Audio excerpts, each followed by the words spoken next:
it out right now, that you still have some time, and that it is okay to be a work in progress and to be a team that may feel like their backs against the wall and keep fighting and keep scratching? That's a tricky question. Yeah, but at the same time, it's around that time of the year where the littlest mistake can cause your season to go another way that you don't want it to go, or a mistake another team can make can cause you to continue your season rolling downhill. So it is great to know that we don't have to be the best version of ourselves at this point in the season, but come Saturday we have to be the best team in that stadium. Because you do kind of have to know right now a little bit. Yeah. It's November. You've got 3 games left. You're playing a top 10 opponent potentially. I don't know what they're ranked. I forget. Bill. 9th in the AP. 9, top 10 in the country coming in. 1 loss kind of puts you off track of everything that you want. I mean, you don't have to be a national championship product this weekend, but you do have to be kind of there, don't you? Yeah, no doubt. 2 top 10 teams battling. Even though the season is not finished right now, this is one of those games where it can define your season. We've been in a lot of those games so far this year, but at the same time, we have one objective, and that's to go win a game, and we take it one game at a time. So you have to go beat Nebraska. I mean, do you just feel good about this team? Is there something inside you that either gives you cause for optimism, or cause for concern? For our team? Yeah, just the way you are right now. No, not really. I mean, just me being, around teams here and around football for a decent amount of time, I just know how college football is around this time of the year. You can have some great teams with great talent fall off because of the littlest things, and then you can also have teams that just continue to fight, come out of the bad of the season and come out stronger. So it's one of those time of the years where one little speed bump can make or break your season. So hey Chris, for whatever confidence may have been lost after Penn State, did you feel like after the win in that locker room that was restored a little bit? Yeah, I mean, whenever you come off a loss, I mean, the one thing you don't want to do is continue to fall downhill. If you fall down, you got to get back up. I mean, just because you get back up, that don't mean you stay in the same place. You got to keep walking and keep fighting. And that's the whole motto of our team. The edge. How far can you go when things get rough? Everything's all good when you're winning 42-0 or holding teams scoreless and teams can't get a first down, you're getting 4 turnovers. But who are you when it's 4th and goal on the 2, to win a game? That's what it's all about, man. And then say a win this week over a top 10 opponent, how much more would that do for your guys' confidence rather than a win against Northwestern? I mean, each game helps our confidence, even the tough ones, You guys just approach it that way? Yeah, I mean, even the Penn State game, you still have things from that game that you can take, and some bad things you can take, just like a win, I mean, we just beat a really good team in Northwestern last week, and even though we won, we still got some things that we can clean up. So there are still, in some ways, you guys take from that loss and are still trying to build off of that and continue to improve. Are you guys using that maybe as a benchmark still? The loss? Yeah, just some things like you guys pointed out, and maybe you can even improve more on after Northwestern. Maybe you improved on in that game, but you can do even more since Penn State. We do that for every game, honestly. I can't really say that we spent more or less time after the Penn State game, but after a game like that, you can't just leave things unturned. You have to go back and look at why we lost, the little things that we may have took for granted, or things like that. So, as you look back on Saturday, the way that Northwestern can throw the ball, excellent quarterback, very fine running back, leading Big Ten. Do you think that was the toughest offensive challenge you all had, or at least one of them? It was one of them, for sure. I mean, we've played some really good offensive teams. You know, Oklahoma had those two great running backs, great quarterback. You know, good receivers.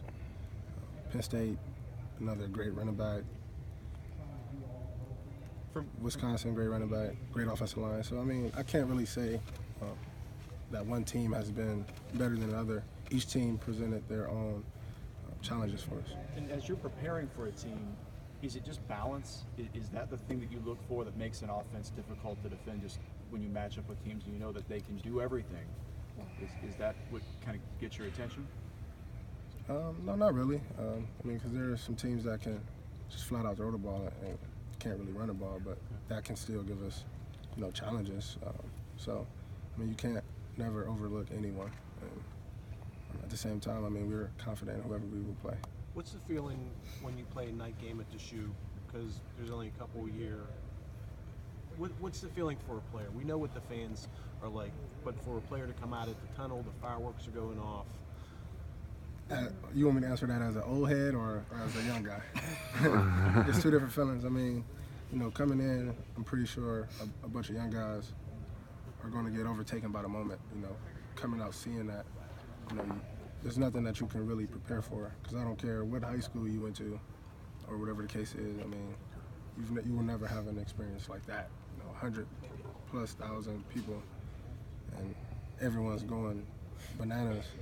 But as an older guy, you know, kind of just got to soak in the moment, because you know that your opportunity to play in games like that is only going to dwindle, and you only have so many more opportunities to play in that great stadium, so you got to appreciate it.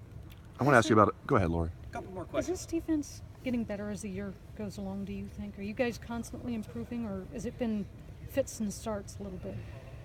A little bit of both. You know, I can tell you from just the total number of guys who completely understand the defense has gotten better since the start of the year. And we had a bunch of talent, you know, from top to bottom on our depth chart as far as the defense go. But a lot of guys that you may not see playing on the defensive side of the ball on Saturdays have been getting better. I mean, I think that makes the team better, you know. Along those same lines, I want to ask you about another young man from Glenville, Eric Smith. I thought he might play a lot more than he has this year. I know he had the bad injury last year, the ACL. What are you seeing out of Eric Smith in practice? You think he might be a guy that can help more down the stretch? Most definitely. Just me knowing Eric, I know what type of ball player he is. Coaches do too, but, you know, he is helping the team. You know, I don't want to take nothing from anyone. You know, I mean, he's starting on 2-3 special teams. That's helping the team in a major way, you know, and everyone can't, you know, sort of contribute to the team as they want, but everyone will contribute to the team in some way, and you really have to look at it that way and just have faith that your time will come. Hey, Chris, you were in maybe one of Ohio State's deepest recruiting classes in the history of the program, and there were a lot of people who are now in the NFL and a lot of people who did a lot of great things here. Who do you remember was the leader of that class, if you know what I mean, like while you guys were recruits, who kind of like kept everybody in touch, and who, and can you tell me a little bit about your official visit and what it was kind of like when you came here? I can't really say one person that, you know, just held everyone together, you know. My class, you know, when we came in, we were, you know, as close as a class could come in together, not knowing everyone. And, you know, I mean, that's all I can really say about it. I mean, it really wasn't one person that really took over, but I think what made our class so good is that, you know, everyone, you know, got along with each other. Everyone looked out for each other in our class, and that's why you see guys, you know, spilling it on the field for each other. Who were you with on your recruiting visit? Do you remember your official? Which other prospects were here that same weekend? I know it's been a while. Me, Von Bell, Jalen Marshall, Corey Smith, Tavon Jacobs. He ended up going to Maryland. Yeah. I think that's it. What do you remember about all that?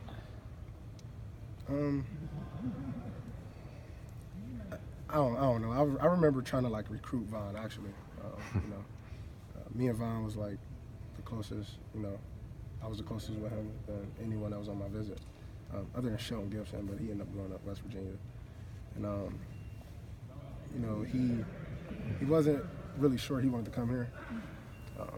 Being from down south, you know, he had an offer from Tennessee. He had a cousin that played for Alabama, and, you know, he just didn't really know if this would be the fit. So, you know, I kind of did a little bit of recruiting on him. And How much do you think that can help? Like when a prospect, you know, you were committed when you visited, right? yeah, I've all committed during my visit. Yeah. I knew I was committed. Yeah. We all did. But like, how much do you think that can help, like one prospect to another when you guys are both sharing the official visit, and you know you guys are just able to talk amongst each other? Because Ohio State's got a huge official visit the weekend. There's a few big name guys who are already committed who are going to be around non-committed players. I was just wondering what that could mean. You know, it really differs from the people that you have on visits together. You know, if you have a guy that, you know, is not really, you know, in tune with everyone else and he's just doing his own thing, I don't think that, you know, a lot of guys can really like change, you know, his mindset or, you know, kind of recruit him. But if he's like interactive, you know, Vaughn was, you know, he was a cool dude, and you know, he actually like talked to me, so you know, it was actually easy to like recruit him a bit, and you know, but if a guy don't really want to talk, then there's nothing you can really do about it. So. Chris, Thanks, where are Chris. you watching the playoff show Last from question, tomorrow? sure. Well, it depends what time we get out of practice. But I definitely watched every Indians game. Coach Meyer come to the room, bed check during Fridays before the game, and he's like, "Go to sleep." I'm like, "I can't go to sleep. The Indians be playing." So. Then he would ask me like, "Oh, what's the score? Who's doing what?"